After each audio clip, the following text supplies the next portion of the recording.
Are there any other parents here who have struggled to get your kids out the door on time? Yeah, so you know, right? It's like herding kittens. My wife and I would start nagging our 3 daughters long before it was time to leave, but that obviously wasn't working because we were always late for everything. But one day was a complete gong show. 5 minutes before we needed to leave for an important event, I found my oldest daughter on the porch reading, my middle daughter was playing the piano, and my youngest daughter wasn't wearing any socks.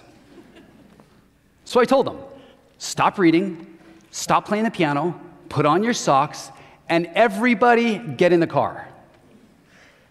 5 minutes later, nobody was in the car.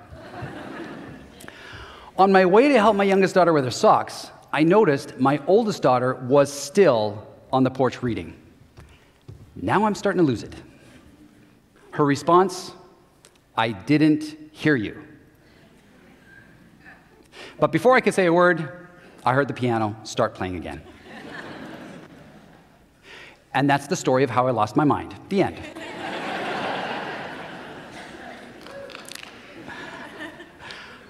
I just wanted my daughters to take a little ownership for getting out the door on time. But then I remembered something I teach management teams. You can't inspire accountability in others until you model it yourself. That's when I realized I wasn't taking any accountability for this problem. I was blaming it totally on my daughters.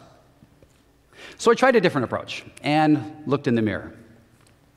What was I doing or not doing that may be contributing to this problem? Then it hit me. I knew when they needed to be done breakfast, dressed, groomed, and ready to leave. But did they? I also knew what time it was, but there were no clocks in their bathrooms, which I discovered is like a different dimension for my girls where time ceases to exist. Solution. I put big clocks everywhere and posted the schedule in a common area. And you know what? It actually worked. Now, we're not perfect at getting out the door on time, but it's much better than it was. I had fallen into the same trap that many people in leadership positions fall into, which is blaming other people for a problem without considering my part in it. While working with leadership teams, I discovered 3 powerful habits that elevate the performance of others. I call it the 3 habits of personal accountability. Habit 1, don't blame. Habit 2, look in the mirror. Habit 3, engineer the solution. This sequence of habits has an almost magical effect on other people's behavior, and you get better results. But this isn't just for CEOs and managers. We're all trying to help others be better, right? As a parent, a coworker, or a volunteer. Here's why these habits work. Habit 1, don't blame. Think about the last time you blamed someone for something. How did it turn out? Probably not well. That's because our brains interpret blame the same way they interpret a physical attack. Blame triggers the fight or flight response, which effectively shuts down our prefrontal cortex, which is the problem-solving part of our brain.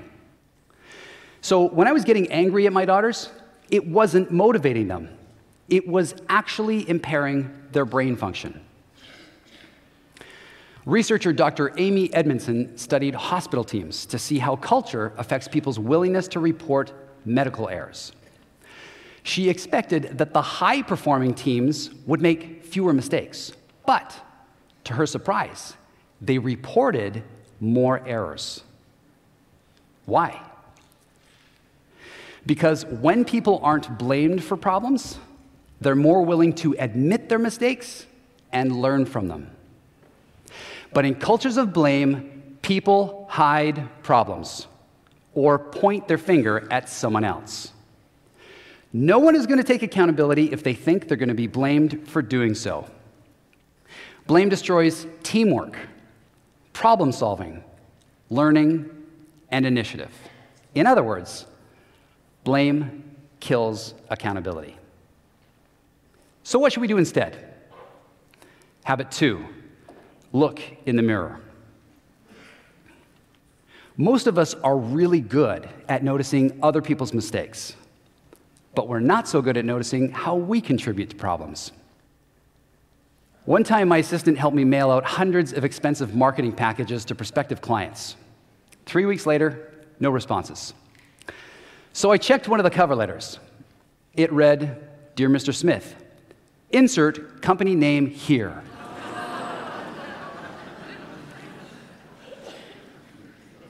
She missed one of the variable fields in every letter. Thousands of dollars down the drain. Now, she felt awful and said, "This is totally my fault."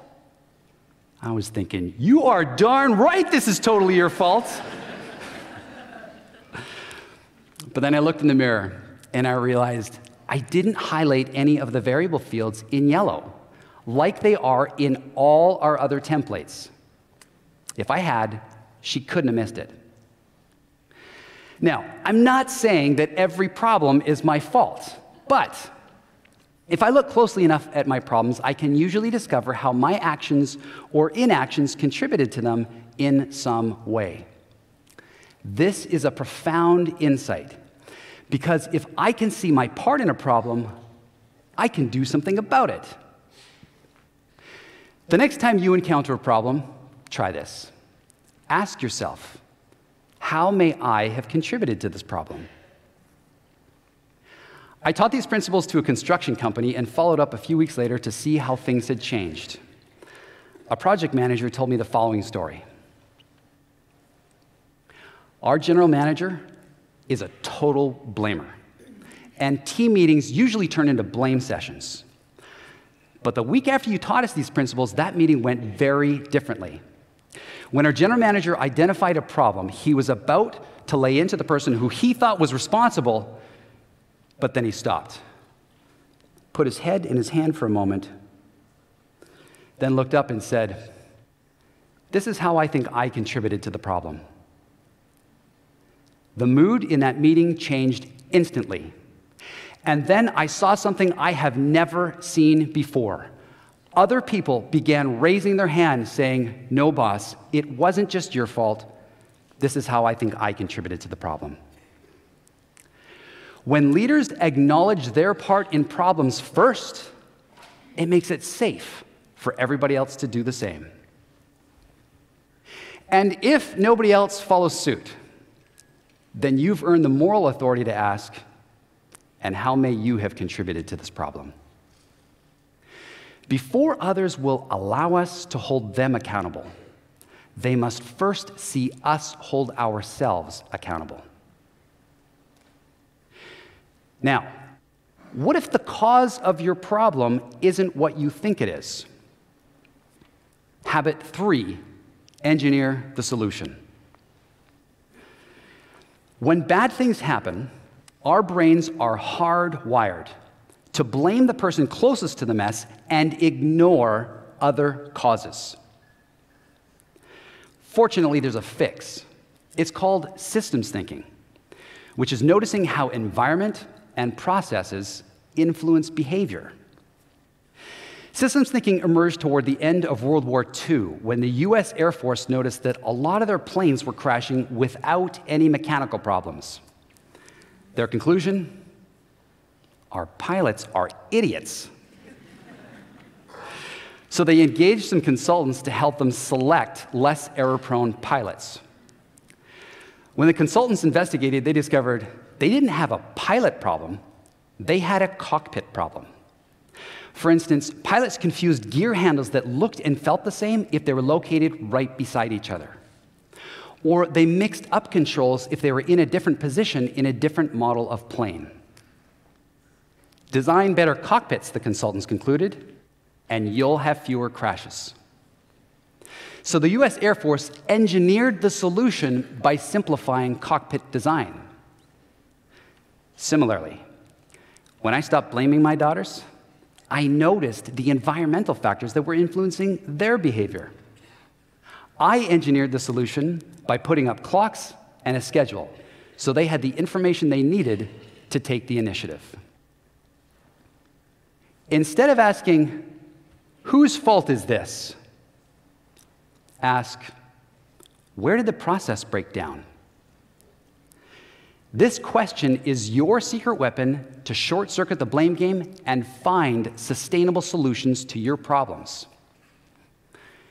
Remember, you can't inspire accountability in others until you model it yourself. The next time you encounter a problem, test this sequence of habits and watch it change your outcomes. Don't blame. Look in the mirror and engineer the solution. Be the change that you want to see in others. Our world is in desperate need of more people who take ownership of problems and solutions in our workplaces, our homes, and in our society. And the secret is, as you model these behaviors, so will those around you. It's kind of magic. Thank you.